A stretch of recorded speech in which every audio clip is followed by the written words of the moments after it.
Hello everyone, in this video we're doing some gaming in Linux with Streets of Rage 4, which just came out very recently and I purchased it on Steam. About 2 days after I bought the special edition for the PlayStation 4. Yeah, and you could probably see it on the bookcase behind us. So yeah, it's funny because we don't actually own a PlayStation 4.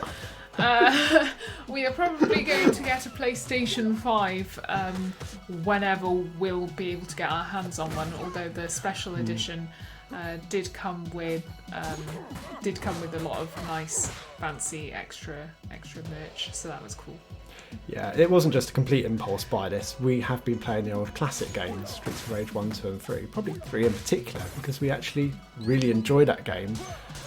I think contrary to what a lot of people might think about that game, but if you play the American version of the game, it's a hell of a lot harder than the Japanese version. The Japanese is way better. So anyway, that's what we've been playing an awful lot of recently. Yeah. And Streets of Rage 4 is a absolutely brilliant throwback to that era of 90s gaming, 2D fighting game.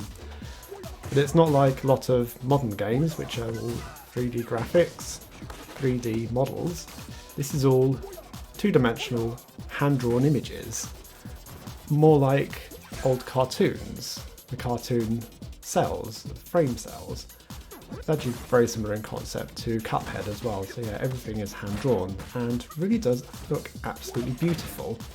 Yeah. So when you say everything is hand drawn, it means that, you know, they had to think ahead of what every single enemy, what every single character was actually going to do, and draw every possible position of everything. Yeah. And I think we read it as something like 1,000 frames of animation for the playable characters and about 500 or so for the enemies, so it's absolutely unreal. I think the entirety though, it was only about 6 gig on download. Not amazingly huge considering how bright and colourful this game looks. Obviously a lot bigger than the old Genesis games, which were 500k, 2 meg and 3 megabytes. A bit of a step up there. Yeah, we're looking at this game again, like starting with the Chinatown stage, this fight with Goro, and we're looking at the video and you can't take it all in. No, you do have to watch a video after because there were so many things I just didn't notice when we were playing it. Absolutely gorgeous designs on the vases, for example, which we are breaking. Along with the statues, you got the Chinese dragons of the statues. You've got the stalls in the background. You even have the animations like way away in the background, and they're playing cards, I think. Yeah. So it's, how on earth can you notice all of that while you're playing it? No, and the lanterns move as well. Like yeah. It's amazing.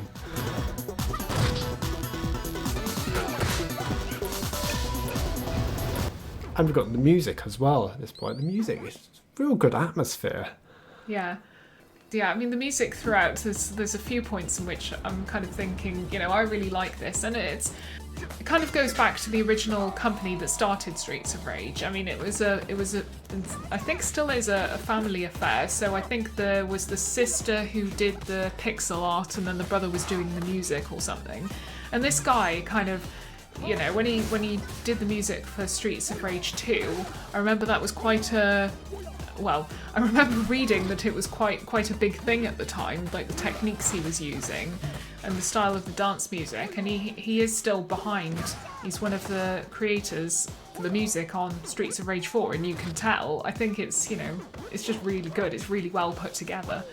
You can see lots of comparisons to the older games here, and you can see like with the Japanese stage, that reminds me a lot of the Streets of Rage 3. The Japanese sort of temple in the entrance to Mr. X's mansion. I suppose talking about Mr. X, the story does follow on from after Mr. X with his children, the Y twins.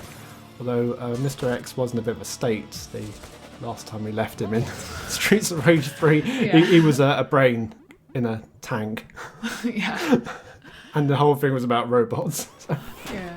It's like, how'd you go back to that how'd you come back to Earth from that, really? But I think they kind of managed it.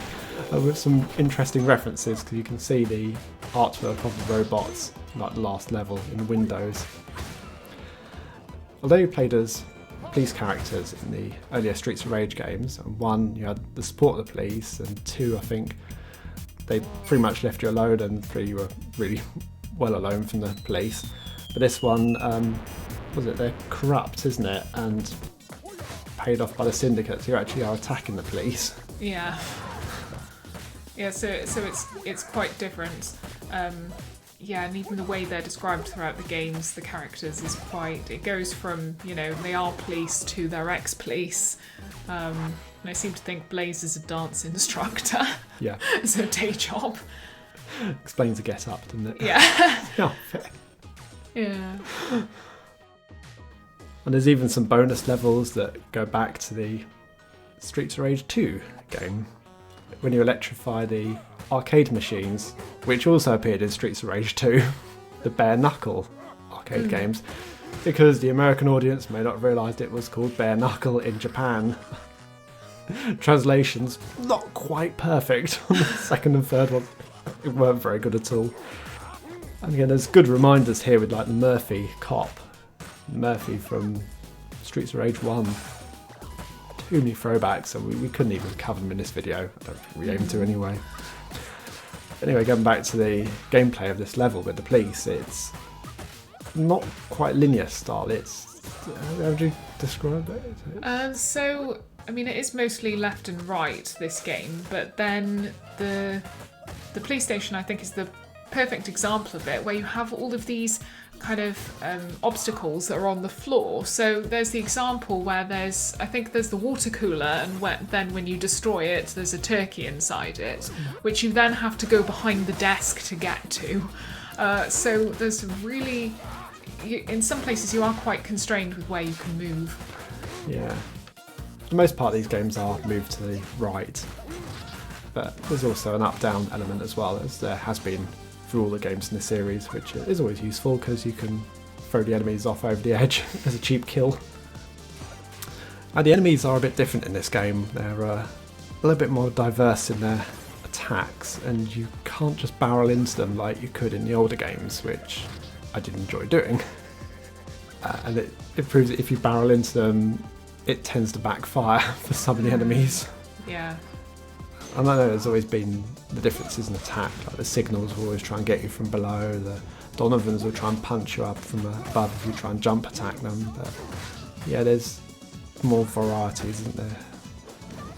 I also find that the enemies have introduced more dynamic things that you need to avoid. So for example, I think the characters Annie and Margaret in the museum, they are chucking grenades, and I think... Fire and radioactive. Yeah, fire and radioactive, the glass tubes.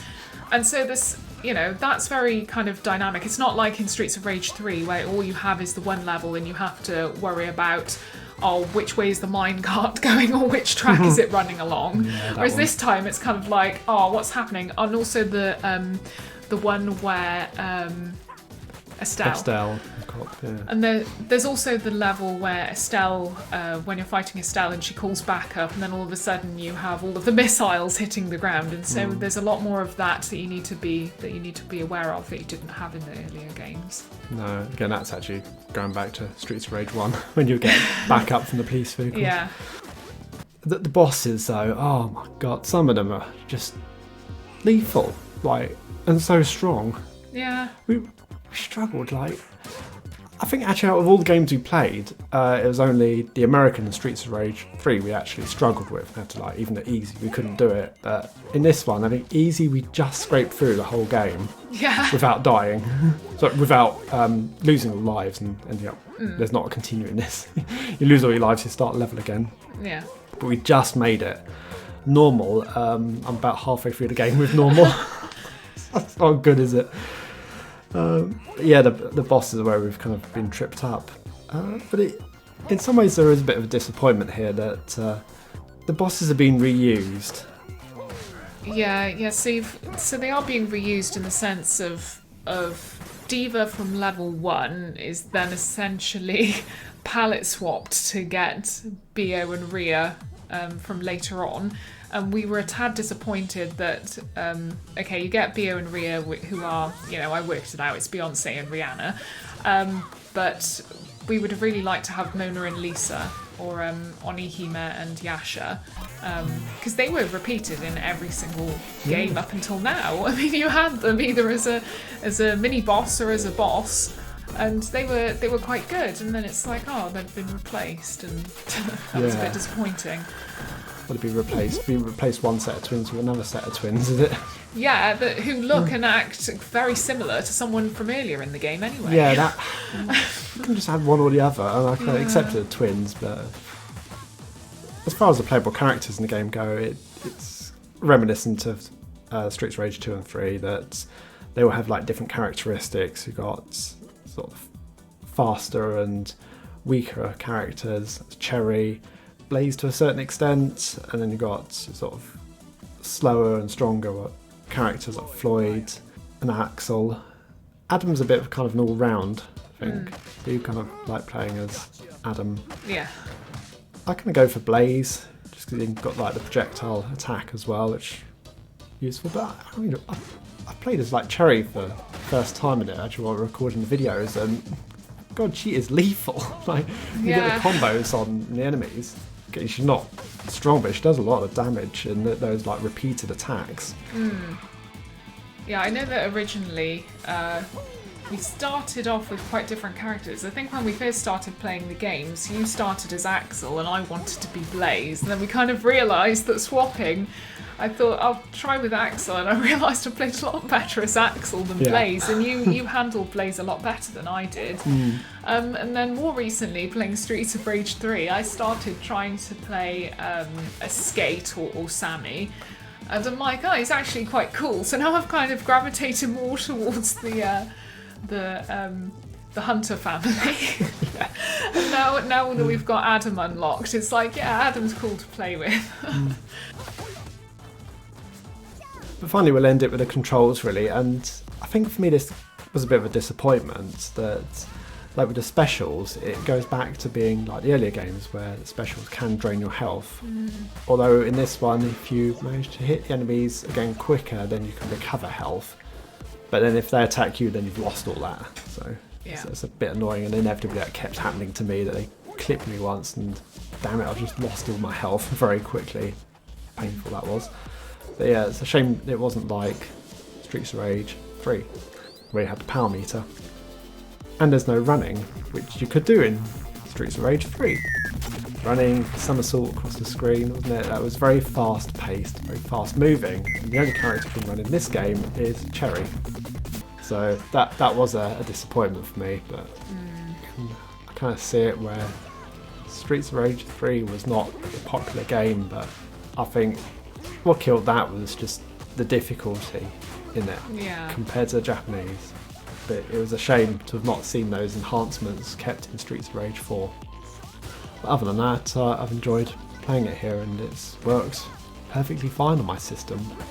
Although it is a bit above the specs, which I think was NVIDIA GTX 960, and I've got 1060, so okay, I'm a generation above on the graphics. NVMe hard drive, so no read-write, loss of performance there. So yeah, it's functioning perfectly fine on my system in Steam. Well, that's a look at Streets of Rage 4. Thanks for watching. And we'll see you all later.